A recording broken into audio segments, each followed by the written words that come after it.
Mamake Yesu alikuwa anaitwa nani? Mamake Yesu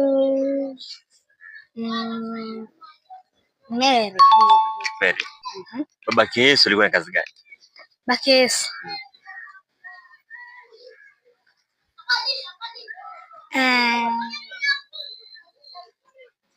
carpenter.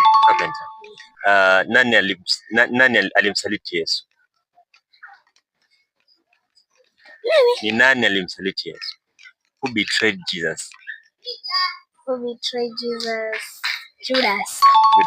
Yesu alikuwa na wanafunzi wangapi? 12. Utaimba? Hebu imba nikusikie.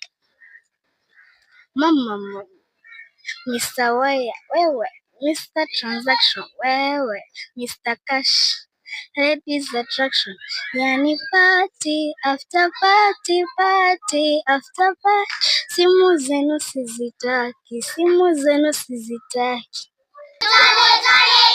Noma sana.